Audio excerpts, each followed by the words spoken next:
Hello, powerful cosmic beings, beings of love, light, and supreme wisdom of the cosmos. Welcome back to another video. A spiritual awakening is a natural way for your soul to evolve and mature. So, it is a necessary part of your expansion. The more you connect to your soul, whether by accident or on purpose, the more you will shift your mental framework and experience fundamental changes and transformations. There's no way to plan spiritual awakenings. They simply lurch into your life, shaking up everything you believe in and perceive as reality. However, they can also be triggered by traumatic events. Are you going through a spiritual awakening and experiencing unusual symptoms? Maybe you are wondering what your symptoms means, if they are normal, and how long they might last.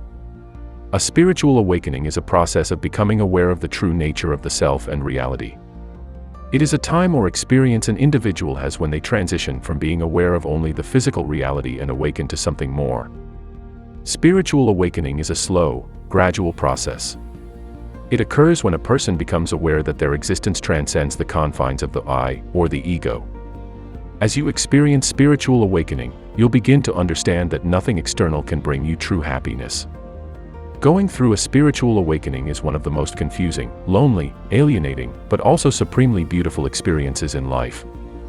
The awakening process can be confusing and unnerving at times, especially when the body seems to be playing catch-up with what has been seen. The unsettling and equally beautiful thing about spiritual awakenings is that they occur at the least expected times. There is no way you can plan for them. Your body will react differently to the next person's, and it also depends which stage of spiritual awakening you are at.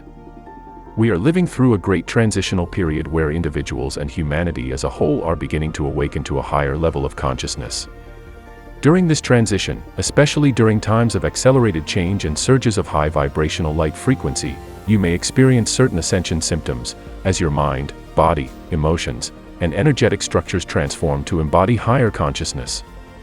As a result of spiritual awakening, you will start questioning the way you live, your habits, your beliefs, and wonder what the purpose of your life is, and why you're on Earth. You will feel compelled to take a deeper look at the fundamental nature of life. Your consciousness and mental framework and perception of reality will begin to shift. And as such, a spiritual awakening marks the beginning of your initiation on the spiritual path. Going through the process will allow you, eventually, to live a happier, more meaningful, and fulfilling life. For this process of spiritual awakening and ascension to complete, you have to let go of the past, heal from it, and get ready to welcome the incoming energy. The book Letting Go by David Hawkins is about allowing yourself to experience your own emotions. That specifically means, in particular, negative emotions such as fear, sadness, anger, and their correlatives such as rage, despair, and worthlessness. Hawkins elaborates a path to healing and letting go of wounds and blockages that are preventing the realization of higher states of consciousness. Hawkins details a simple yet profoundly powerful technique called the letting go technique, which can be used anytime, anywhere to skillfully process emotions and lead us toward higher, lighter, and freer stages of human development. Here is an excerpt from Letting Go that explains precisely how to do the technique. First of all, to let go is to unload the baggages, which allows you to free in order to ascend into the higher realm of consciousness. To heal is to let go, and to let go is to shift in consciousness, which is alternate spiritual awakening. Letting go is very essential for your spiritual awakening. It involves being aware of a feeling, letting it come up, staying with it, and letting it run its course without wanting to make it different or do anything about it. It means simply to let the feeling be there and to focus on letting out the energy behind it. The first step is to allow yourself to have the feeling without resisting it, venting it, fearing it, condemning it, or moralizing about it. It means to drop judgment and to see that it is just a feeling. The technique is to be with the feeling and surrender all efforts to modify it in any way. Let go of wanting to resist the feeling. It is resistance that keeps the feeling going. When you give up resisting or trying to modify the feeling, it will shift to the next feeling and be accompanied by a lighter sensation. A feeling that is not resisted will disappear as the energy behind it dissipates. As you begin the process, you will notice that you have fear and guilt over having feelings. There will be resistance to feelings in general. To let feelings come up, it is easier to let go of the reaction to having the feelings in the first place. A fear of fear itself is a prime example of this. Let go of the fear or guilt that you have about the feeling first, and then get into the feeling itself. When letting go, ignore all thoughts. Focus on the feeling itself, not on the thoughts. Thoughts are endless and self-reinforcing, and they only breed more thoughts. Thoughts are merely rationalizations of the mind to try and explain the presence of the feeling. The real reason for the feeling is the accumulated pressure behind the feeling that is forcing it to come up in the moment. The thoughts or external events are only an excuse made up by the mind. As we become more familiar with letting go, it will be noticed that all negative feelings are associated with our basic fear related to survival, and that all feelings are merely survival programs that the mind believes are necessary. The letting go technique undoes the programs progressively. Through that process, the underlying motive behind the feelings becomes more and more apparent. To be surrendered means to have no strong emotion about a thing. It's okay if it happens, and it's okay if it doesn't.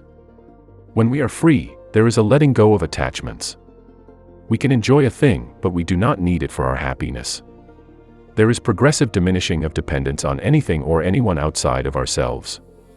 These principles are in accord with the basic teaching of the Buddha to avoid attachment to worldly phenomena, as well as the basic religious teaching to be in the world but not of it. Detach from the 3D world so as to be part of the 5D world, and this act of detachment begins when you go deep within you to heal past traumas, and let go of them. Letting go involves being with the feeling and allowing the feeling to be there without resisting it. You can't just say you have let go, you also have to practice it and bring it into fruition. Now, fully feel that sensation in your body and be totally present with it. Stay there until you feel a sense of relief or a fading away. Relax into it. Set all judgment aside. Do not think about how long you should spend with that sensation.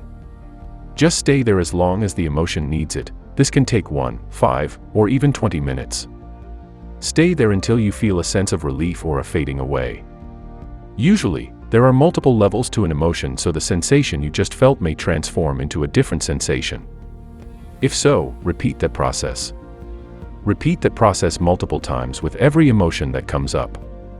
When the emotion is fully resolved and you feel a sense of peace in your whole being, you can slowly come back and open your eyes. Start now to integrate the act of letting go technique with Reiki. The letting go technique can be integrated into a Reiki self-treatment with the intention to tune into the root cause of an emotion that we want to let go of and ask Reiki to heal it. This involves starting the Reiki self-treatment by grounding, protecting, and cleansing your energy. Different Reiki symbols can be used during the self-healing session. In particular, the distance symbol can be used to go to the original event or root cause of the identified emotion. And all of these goes back to DNA healing and activation, because everything is connected. In past messages, I spoke about epigenetics and how our DNA is impacted by the experiences of our forebears. This week I'm taking the topic a step further, speaking on epigenetics as it pertains to our star seed families. Many people know in their hearts that they are from some place other than Earth. They also know that they are here for a purpose which includes a mission.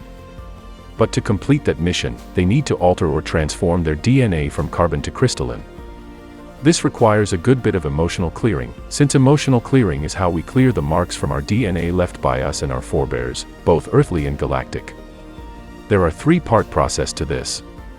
Before I go further, I need to explain the DNA process. I'm using the term DNA transformation to cover all 3 parts of the process of DNA change. Also, it is important to know that all the parts are done etherically, so as not to blow us out of our bodies. Part 1 is realignment.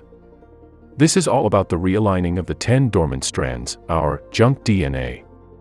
This realignment occurs at the crown of the head, which is also known as the crown chakra. Then comes the part 2, which is reconnection. To reconnect is to merge the 10 strands by connecting them to the 12 crown chakra crystals. And finally comes the third part, which is the activation. This is all about the activation of the energy flow through the strands. We are drawn to specific DNA processes based on our starseed genetics. What that means is that based on what type of changes your starseed family need to make, you may need to begin with one of the 3 parts of DNA transformation. That is why, if you have been drawn to a DNA transformation process, it is usually for only one of the 3 parts. You needed to take a preliminary step to prepare for a full-blown 3-part process. DNA recoding is the 3-part process that the Nibiruans, the ones who disconnected the 10 strands, gave to reconnect them. This process not only allows for the realignment, reconnection, and activation, it decrypts the strands as well. Yes, our dormant DNA was scattered and encrypted for a reason. Watch the previous videos on DNA for more detailed information. This process also includes another very unique feature, the activation of the thymus's multidimensional component. At that level, the thymus acts in an incineration, transforming any lower frequency emotion, such as anger, shame, or guilt, into compassion. It essentially nullifies these emotions by transforming them into the frequency of compassion. The frequency of compassion is the same as the void. Greg Braden, in his book, Walking Between the Worlds, The Science of Compassion, provides us the scientific explanation for how compassion is the one frequency that alters DNA from carbon to crystalline. And this brings us back to the act of healing and letting go, and having compassion for all those people that did us wrong. Knowing what it would take to do this level of emotional clearing, the Nibiruans provided tools and techniques. They are written down in the booklet series known as the Keys of Compassion. If you haven't read it before, look for it and buy it. However, we starseeds came here for a purpose, a mission to fulfill. Many of us have been drawn to various DNA processes to upgrade our DNA so that we can fulfill those missions. Each process was important to our goal. So, if you are one who finds yourself wondering if the process you have already completed was in vain, it wasn't. Your galactic genetic makeup called for a preliminary process, or two, before taking on the full-blown 3-part process. So if you find yourself here and drawn to DNA recoding, it is quite likely that your guides are saying you are ready to embark on this journey of awakening and ascension. The more you heal, the more you gain more spiritual awareness. This is the development of inner vision and intuition. And spiritual awareness are issues that are slowly growing in importance throughout the Western world, as more and more people begin to search for the path toward enlightenment. This can be seen in many different outward manifestations as people seek for spiritual fulfillment through the more conventional Western religions of Christianity and the Eastern faiths of Buddhism, Taoism, Sufism, and Hinduism. The tremendous surge of interest in meditation and prayer over the last 20 years is a growing sign of people's quest for greater spiritual direction. We are moving toward a period in human history when we will begin to see the spiritual transformation of millions of people upon the earth. It is a time when a more enlightened higher consciousness is desperately needed to work through and solve our many social, economic, ecological, and diverse planetary problems. There is a powerful driving force at work from the higher dimensional planes which is accelerating the process of spiritual transformation and enlightenment for many. As more people begin to meditate and explore the inner guidance for their higher selves, they will kindle a tremendous energy for self-healing and wellness. Through meditation, these powerful psychic forces will begin to open and cleanse the chakras and the human brain itself to activate the hidden psychic potentials of higher consciousness.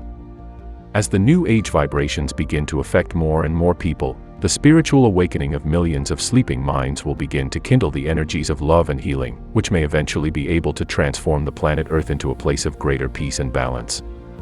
When we begin to heal ourselves and learn that fear and misunderstanding is the root cause of much illness, distress, and suffering, we will begin to replace hate, prejudice, and distrust with love and cooperation. When we are functioning in the lower mind of conscious awareness, we tend to project our own dissatisfactions and inabilities onto the world. Seeing our own problems and inabilities reflected in the faces of those around us, we exaggerate our fears and prejudices in a viciously expanding cycle. We are often afraid of owning up to our own fears, anxieties, and shortcomings.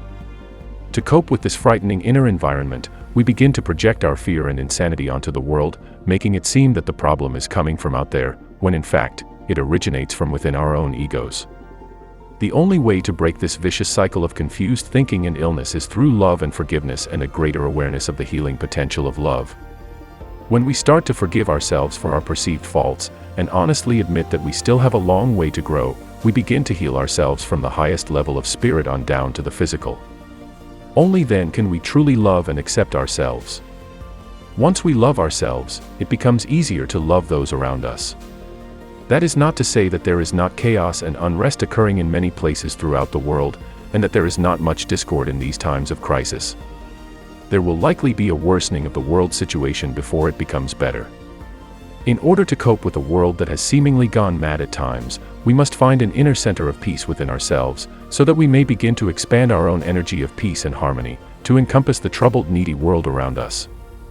As we begin to find that center of peace and spiritual understanding, healing naturally follows. We must heal ourselves before we can go out and heal the planet on which we live. The first step of this long journey begins at home, which is within. See you in the next video. Peace to you all, peace to the gods and goddesses. Peace, love, and life.